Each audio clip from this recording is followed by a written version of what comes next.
You've heard of the space race, you've heard of the Cold War, but have you heard of the Tailfin War? A time when American automakers weren't just building cars, they were launching missiles on wheels. This is the insane design battle that turned highways into runways. And somehow, no one talks about it. Let's change that. Origins of the Tailfin. The year is 1945. The war is finally over, and the country is ready to dream again. Streets are filling up with cars, suburbs are sprouting like weeds, and factories that once built bombers are now churning out Buicks and Chevys. The air's thick with optimism and maybe just a little bit of gasoline. America wasn't just rebuilding, it was reimagining. Everything had to be faster, sleeker, and better. The future wasn't some distant idea anymore. It was here, and it had wings. That's where the obsession with aviation really took off. Quite literally. Jet planes were the new rock stars. People were looking up at the skies, mesmerized by these futuristic machines that could break the sound barrier and make the world feel smaller. And back on the ground, car designers started wondering, what if we brought a little bit of that sky magic down to earth? Enter Harley Earl, General Motors design chief, and quite possibly the original car stylist before that was even a real title. Earl wasn't just building cars, he was sculpting fantasies. And one aircraft in particular had him completely hooked, the P-38 Lightning. The P-38 was a twin-boomed World War II fighter plane that looked like it had flown straight out of a comic book. Aggressive, aerodynamic, and unmistakably futuristic. Earl saw it not just as a machine of war, but as a symbol of progress. So he took those sleek lines, those pointed rear ends, and he reimagined them for the road. In 1948, the result rolled off the line, the Cadillac with tail fins. They weren't huge, just a subtle flick at the rear fenders. But that little flick was the spark that lit the fuse. Because in a country obsessed with speed, power, and pushing boundaries, those fins hit like a lightning bolt.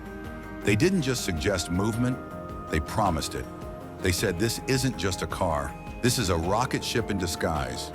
And just like that, tail fins became the symbol of the American dream on wheels.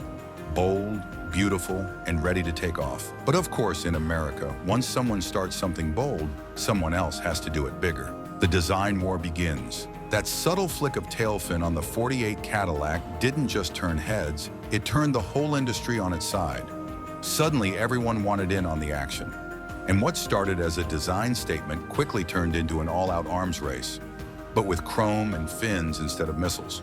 General Motors had lit the fuse, but Chrysler wasn't going to sit back and watch. Enter Virgil Exner, Chrysler's own design visionary, and the man who would take the tail fin idea and run with it.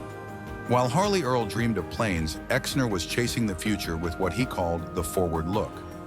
The forward look was Chrysler's bold new design language, all sweeping lines, jet-inspired curves, and yes, fins, big ones.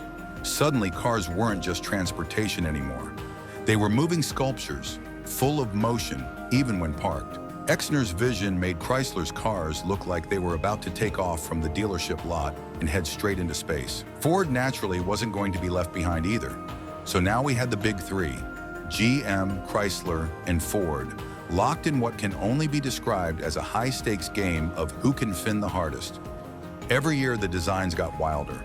One year GM would drop something outrageous. The next Chrysler would swoop in with something even sleeker. Then Ford would counter with its own spin, trying to one-up them both. And that's how the annual model year frenzy began.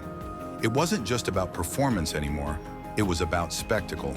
About making last year's car look embarrassingly outdated. If your neighbor just bought the 57 model, you'd better hold out for the 58, because the fins on that one would be bigger. And so the spiral began. Fins grew taller, sharper, and more exaggerated. They started to look like the tail ends of rockets, or maybe the horns of some futuristic creature. Some cars looked like they were built to go faster in reverse. It was wild and glorious. This wasn't just car design, it was theater. And Americans, caught up in the magic of the jet age, loved every second of it. The height of the tailfin wars. By the late 1950s, the tailfin craze wasn't just going strong, it had gone supernova. Every automaker was now fully committed to the fin frontier, but one car rose above them all. If there was a Mount Everest of tailfins, the 1959 Cadillac Eldorado stood right at the peak, fins so massive, so audacious you could practically hang laundry on them.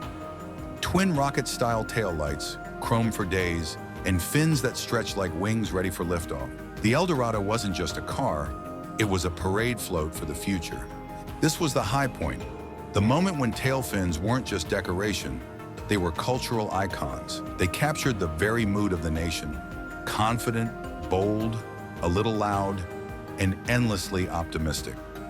America was in love with technology, space exploration was heating up, and prosperity was everywhere. Tail fins mirrored that high-flying dream. Bigger was better, and better meant we were winning. And people noticed. Owning a finned car, especially a Cadillac, was like having a trophy parked in your driveway. It meant you had made it, or at least looked like you had. These weren't just cars, they were status symbols on wheels. Car shows at the time were like Fashion Week with gasoline. Manufacturers strutted their chrome-plated creations under spotlights, and the media couldn't get enough. Magazine covers, TV ads, even movie cameos. Tail fins were everywhere. Dealers emphasized them in ads like they were selling jet-powered dreams. Some even went so far as to call them styling rockets, which, let's be honest, sounds way cooler than sedan. There was pride in those curves. People washed them by hand. Kids posed for pictures next to them. And when you drove down the street in a finned beauty, you weren't just getting from A to B, you were making an entrance. Basically, it was loud. It was luxurious. And for a moment, it felt like America might just take off into space, one Cadillac at a time. Decline of the tailfin trend. But as with all things that fly too close to the sun, eventually the tailfins started to lose their shine. By the early 1960s, the magic had started to wear off. What once screamed modern began to feel, well, kind of ridiculous.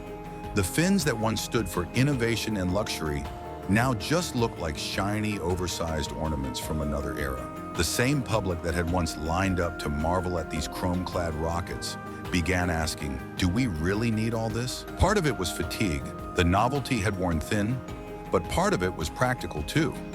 All that elaborate metalwork wasn't cheap. Those massive fins cost more to design, more to produce, and more to fix if you happened to back into a mailbox. And car companies at the time were starting to feel the pinch. Then came the real deal breaker, safety. By the mid-60s, people began asking questions no one had dared during the golden years. Questions like, hey, are these giant spikes on the back of my car safe?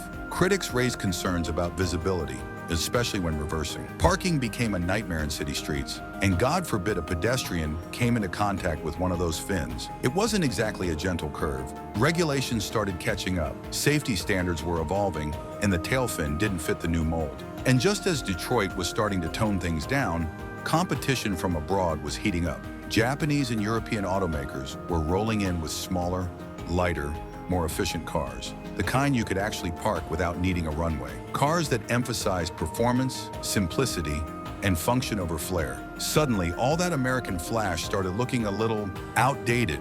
Ford saw the writing on the wall and pivoted hard with its Total Performance campaign. No more pretending your car was a spaceship. This was about muscle, handling, and engineering. Sleek bodies, tighter lines, and an all-business attitude. The party was over, and America was sobering up fast.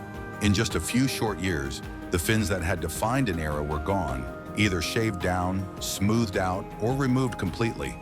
By the mid-60s, they were almost extinct. What had once been the future now felt like a leftover from the past.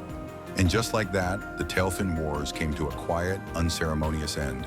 No big bang, just a gentle fade-out. Cultural and historical impact. And yet, even though the fins disappeared from showrooms, they never really left us. Today they live on, not just in museums or collector garages, but in our memories of a time when American design dared to dream big. Tailfins weren't just a fad, they were a full-on moment. A symbol of a country that believed in going farther, faster, flashier. They captured the wild optimism of the 1950s, an era where nothing felt out of reach, not even the stars. You'll still see them gleaming at car shows, polished to perfection, proudly displayed like trophies from a forgotten future. Enthusiasts talk about them like old friends. Kids stare in awe, just like their grandparents once did. Because even now, decades later, there's something magical about them, something fearless. Tailfins may have vanished from modern cars, but for that one golden decade, they did something no design trend has done since.